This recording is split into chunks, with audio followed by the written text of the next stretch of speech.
Cari fratelli e sorelle, buongiorno.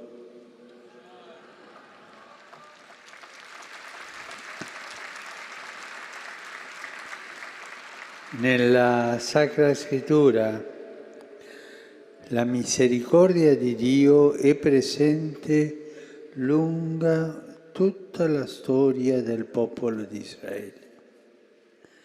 Con la sua misericordia il Signore accompagna il cammino dei patriarchi, dona loro dei figli malgrado la condizione di sterilità, li conduce per sentieri di grazia e di riconciliazione, come dimostra la storia di Giuseppe e dei suoi fratelli. Penso a tanti fratelli che sono allontanati in una famiglia e non si parlano.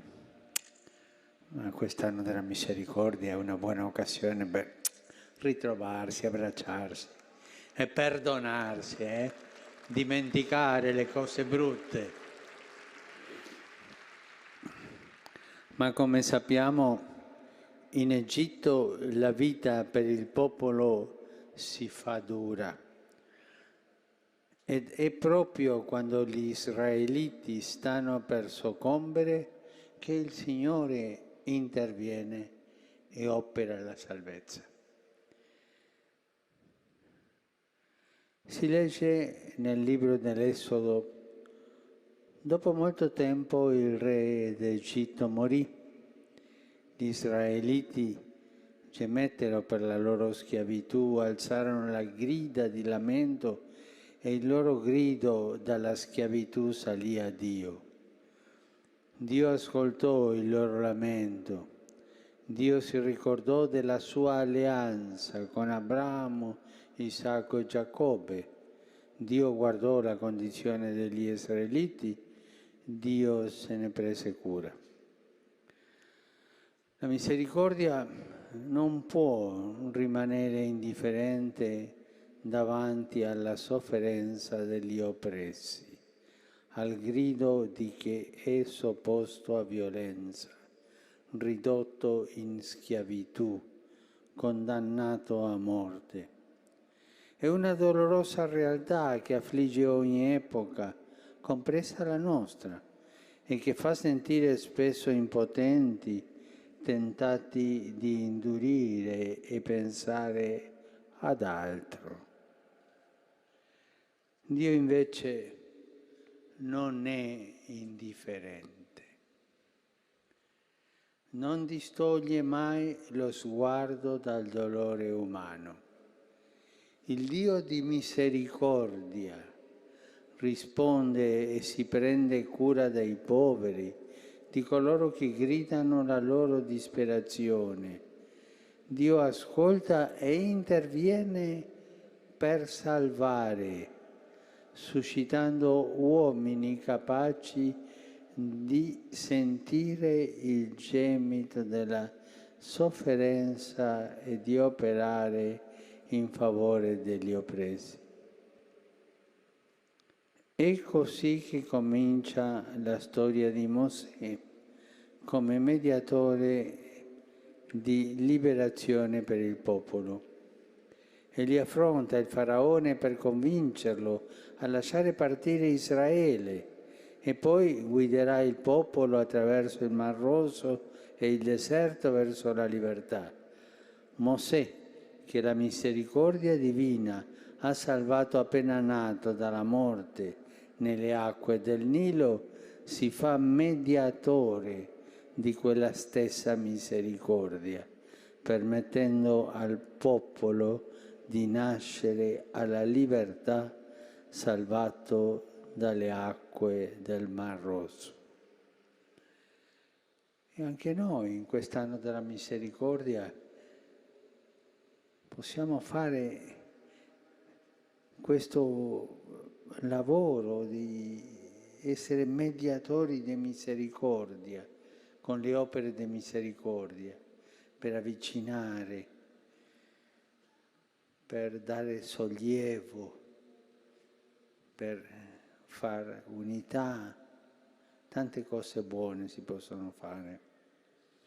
La misericordia di Dio agisce sempre per salvare. È tutto il contrario dell'opera di quelli che agiscono sempre per uccidere, per esempio quelli che fanno le guerre.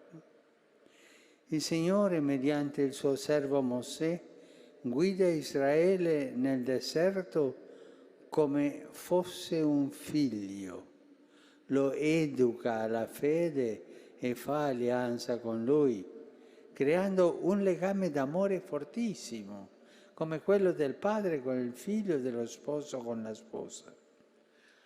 A tanto giunge la misericordia divina.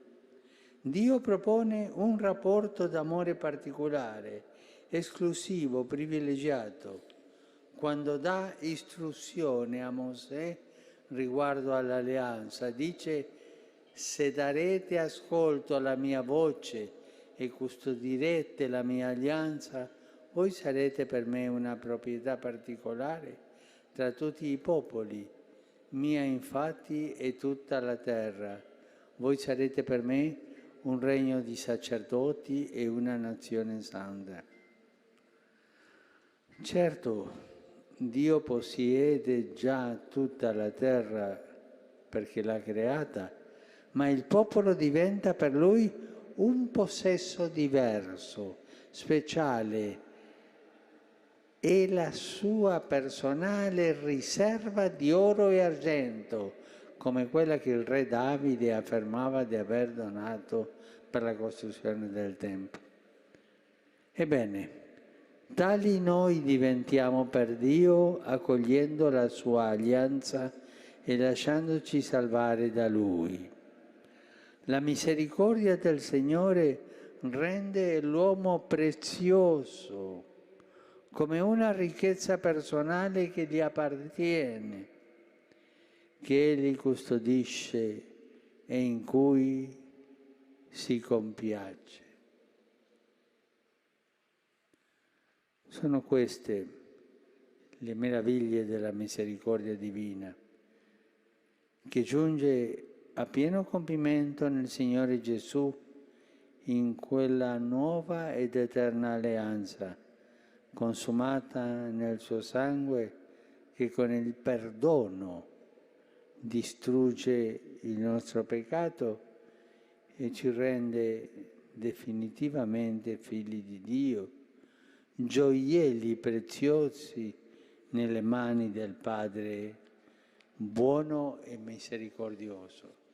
E se noi siamo figli di Dio, ma abbiamo la possibilità di avere questa eredità della bontà e la misericordia in confronto con gli altri. Chiediamo al Signore che quest'anno della misericordia anche noi facciamo cose di misericordia, apriamo il nostro cuore per arrivare a tutti con le opere di misericordia, che è l'eredità misericordiosa che Dio Padre ha avuto con noi. Grazie.